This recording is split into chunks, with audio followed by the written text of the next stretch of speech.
बिस्मिल्लाहिर्रहमानिर्रहीम। आज के टॉपिक में हम गाउस लॉ के बारे में स्टडी करेंगे। So what is mean by Gauss law?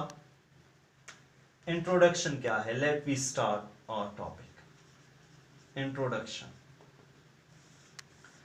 Gauss law was put forwarded by a German mathematician, Carl Friedrich Gauss. Carl Friedrich Gauss ये जर्मन मैथमेटिशियन था। इसने सबसे पहले गाउस लॉ को दिया। What is the purpose of Gauss law? Purpose क्या है? Gauss law का यह पर्पस है that Gauss law gives us the value of electric field intensity. Electric field intensity की वैल्यू कैलकुलेट करके देता है। Now question arises, if Gauss law gives us the value of electric field intensity, Coulomb law also gives us electric field intensity.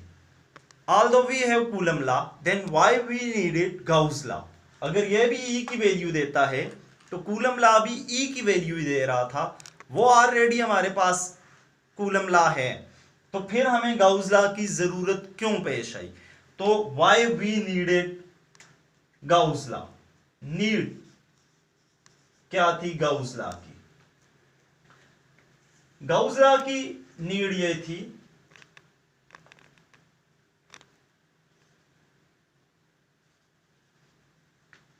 The first reason कि why we needed Gauss law is that Coulomb law is applicable on Coulomb law applicable है charges which are either at rest or slowly moving। या तो Coulomb rest पे हो charges या slowly move करें, जबकि Gauss law use होता है when charges are rapidly moving। ये पहला reason. Second reason why we needed Gauss law। Second reason ये है कि Gauss law is one of the fundamental equation of electrostatic। ये फंडामेंटल इक्वेशन है इलेक्ट्रोस्टैटिक की। It relate the electric and magnetic field। E और B को आपस में ये रिलेट करती है, तो it means that it is one of the fundamental equation of electromagnetism। जो हमारे पास 4 बेसिक इक्वेशन है इलेक्ट्रोमैग्नेटिज्म की, जिनको हम कलेक्टिवली मैक्सवेल इक्वेशन कहते हैं, तो उनमें one of the fundamental equation है Gauss law. This is the second reason. और मैक्सवेल इक्वेशन उनकी बहुत ज्यादा इंपॉर्टेंस है। We will discuss them in some other lecture. वो हमें इलेक्ट्रोमैग्नेटिक वेव कैसे प्रोपिगेट होती हैं, स्पीड ऑफ लाइट, हाउ, वो सारी बातें जो हैं वो हम डिस्कस करेंगे। The third reason is that we can derive Coulomb law by using Gauss law. हम कूलम लॉ को डिराइव कर सकते हैं। Coulomb law can be derive by using Gauss law. It means that Coulomb law is not the fundamental one, वो basic नहीं है, जबकि Gauss law basic है, फंडामेंटल है। तो इस बेस पे हम कहते हैं कि Coulomb law is secondary law while Gauss law is fundamental law. चौथी reason why we needed Gauss. Fourth reason, Gauss law जो है, गाउस लॉ ये हमें बहुत सिंपलर इक्वेशन, सिंपलर वे देता है to calculate electric field intensity using symmetry like spherical symmetry. तो ये हमें easily value of electric field intensity symmetry को यूज करके हम E को फाइंड आउट कर सकते हैं using Gauss law. So this are the reason जिनकी बेस पे हम कहते हैं that why we needed Gauss law. Now ये तो था इसका purpose.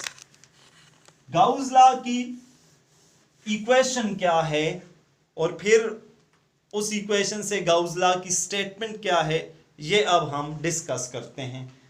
Equation for Gauss law.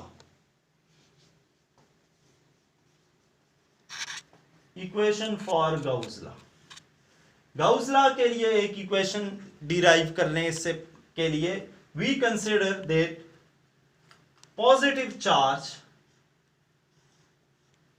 Plus Q जो है ये लाई करता है at the centre of sphere. Spherical body के सेंटर पे ये पॉजिटिव चार्ज लाई कर रहा है।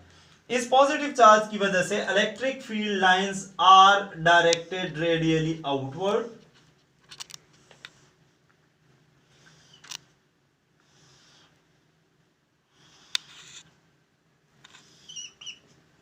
अब हमने कहा कि ये इलेक्ट्रिक फील्ड इंटेंसिटी को गाउस लॉ हमें कैलकुलेट करके देता है। तो इलेक्ट्रिक फील्ड इंटेंसिटी को अगर हमने फाइंड आउट करना है स्फेरिकल बॉडी से, so for this purpose we will consider an imaginary surface. That imaginary surface is called a Gaussian surface. वो गॉसियन सरफेस किसी भी फॉर्म में हो सकती है। लेट हम यहाँ पे गॉसियन सरफेस कंसीडर करते हैं in the form of sphere. Sphere की फॉर्म में ही गॉसियन सरफेस कंसिडर करते हैं। अब लेट यही हमारे पास गॉसियन सरफेस है। इस टोटल स्फेरिकल बॉडी को हम small number of differential area element में डिवाइड कर देते हैं। लेट हमारे पास ये एक डिफरेंशियल एरिया एलिमेंट है, इसका एरिया वेक्टर ये डी ए, ये इसका डिफरेंशियल एरिया आ गया। This differential area and electric field intensity, they are parallel to each other. So flux through this differential area d phi, मैं उसे बोल लेता हूं d phi is equal to, using the basic equation for flux which is E dot dA. So we get E dA, दोनों parallel हैं तो ये flux आ जाएगा इस स्मॉल डिफरेंशियल एरिया से। हमने इसको टोटल बॉडी को नंबर ऑफ डिफरेंशियल एरिया में डिवाइड किया है। टोटल फ्लक्स इस स्फेरिकल बॉडी से फाई, वो कितना होगा? The total flux phi through this spherical body is integral of d phi over the close surface is E dot dA over closed surface, ये आ गया और E dot dA. So phi is E dot dA. मैं इसकी जगह value put कर देता हूं E की जगह। E is 1/4 pi epsilon naught Q by R square into R unit vector dot dA into n normal vector. So we get 1/4 pi epsilon naught को मैं इंटीग्रल से बाहर ले आता हूं और close surface Q by R square। R और N, R radius vector को शो कर रहा है, एन इस जो एरिया वेक्टर है इसकी डायरेक्शन शो कर रहा है।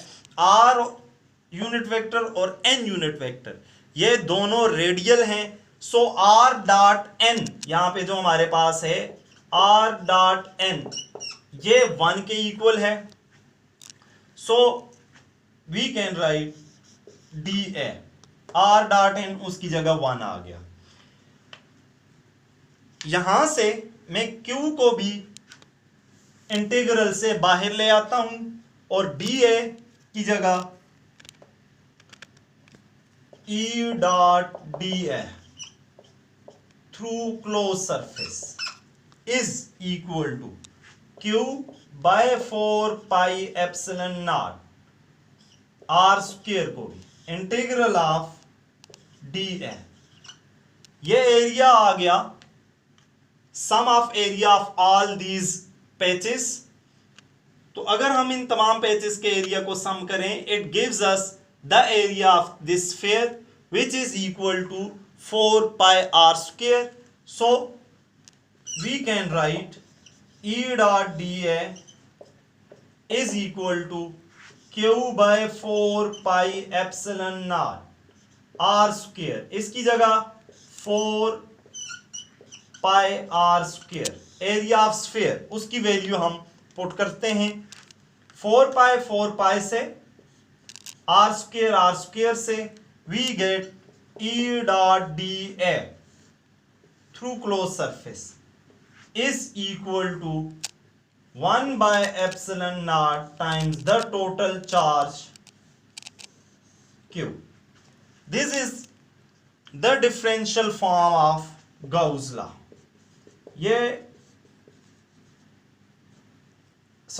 Integral form of Gauss law.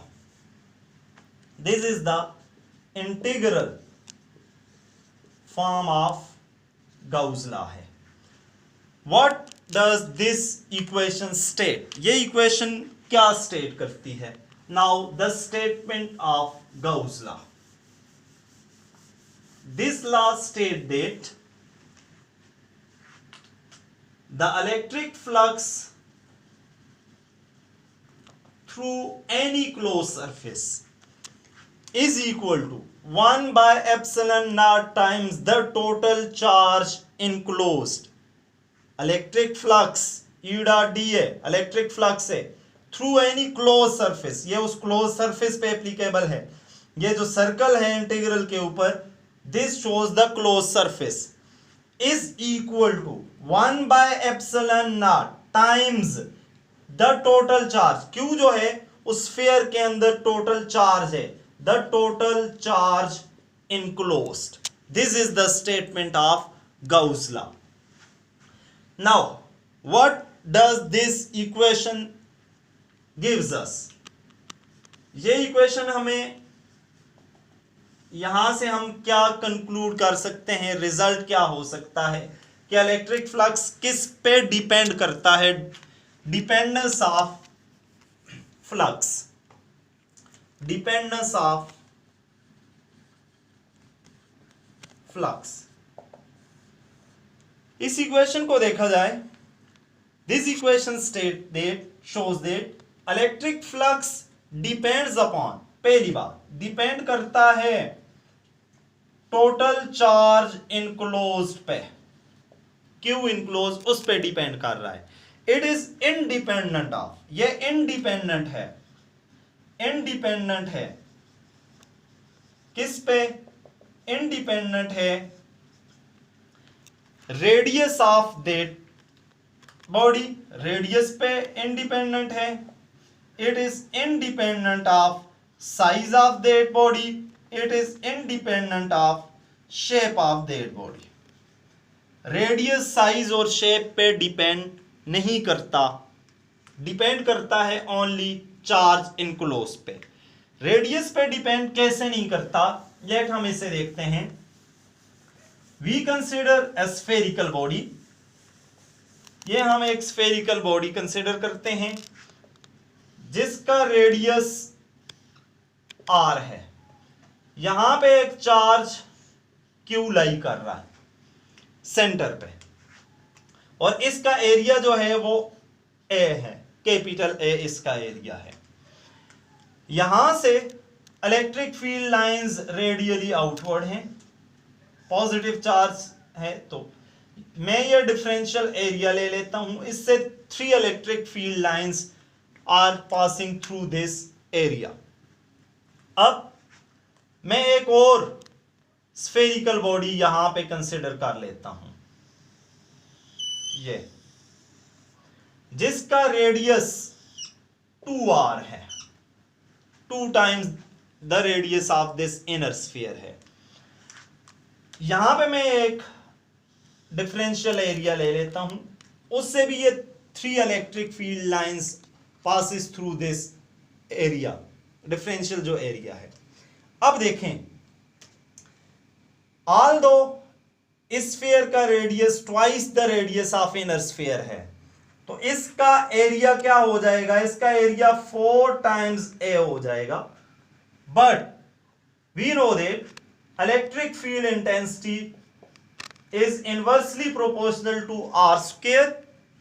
So radius increase करने से इससे कितनी electric field intensity outer sphere से जो होगी वो, अगर इनर स्फीयर से इलेक्ट्रिक फील्ड इंटेंसिटी E है तो आउटर स्फीयर से इलेक्ट्रिक फील्ड इंटेंसिटी E/4 हो जाएगी।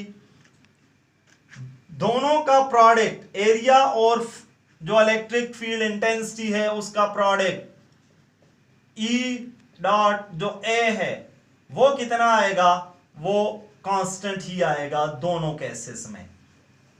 हमने रेडियस को डबल कर दिया but at the same time जो हमारे पास इलेक्ट्रिक फील्ड इंटेंसिटी है वो 1/4 हो जाएगी और दोनों का product remains the same. E dot A same आएगा, मींस फ्लक्स दोनों केसेस में हमारे पास एक जैसा होगा। So it is independent of radius of that body.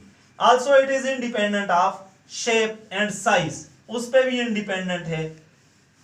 इसके लिए जरूरी है कि हमारे पास बॉडी जो है वो क्लोज हो, वो किसी भी शेप की हो सकती है, रेगुलर हो या इरेगुलर हो। अब गाउस लॉ की डिफरेंशियल फॉर्म, वो हम डिफरेंशियल फॉर्म उसको डिराइव करते हैं। इंटीग्रल फॉर्म हमने ऑलरेडी फाइंड आउट कर ली है, which is E dot d a is 1/ε0 times the charge enclosed. ये जो है हमारे पास इंटीग्रल फॉर्म है। In order to find the differential form of Gauss law, हम कंसिडर करते हैं कि यह जो चार्ज इनक्लोज है यह चार्ज वॉल्यूम में डिस्ट्रीब्यूट किया गया है। So we use volume charge density rho is equal to charge per unit volume. जो डिफरेंशियल वॉल्यूम है उसको हम dt ले लेते हैं, तो यहां से Q इनक्लोज की जगह we will get rho dt। ये वैल्यू इधर पुट करें for whole sphere, E dot dA is 1/ε0 times the charge enclosed which is rho dt, और ये वॉल्यूम पे आ गया। इस साइड पे लेफ्ट हैंड साइड पे हम यूज करते हैं डाइवर्जेंस थ्योरम, और डाइवर्जेंस थ्योरम कन्वर्ट कर देगा जो हमारे पास सरफेस इंटीग्रल है वॉल्यूम इंटीग्रल में कन्वर्ट कर देगा। तो इस पे अप्लाई करते हैं divergence theorem. Divergence theorem relate the surface integral with volume integral. तो ये जो हमारे पास इक्वेशन है E डॉट डी ए, ये इक्वल हो जाएगी अब वॉल्यूम इंटीग्रल के लिए del dot E dt differential volume element है। तो यही वैल्यू अगर हम इधर पुट करें, we will get instead of surface integral now we have volume integral del dot E dt is equal to 1/ε0 volume integral rho dt। दोनों side पे हमारे पास वॉल्यूम इंटीग्रल है, तो इसलिए दोनों को हम कंपेयर करते हैं। We will gate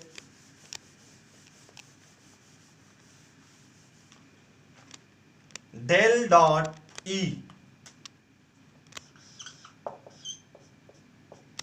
is equal to rho by epsilon naught. This is the differential form of Gauss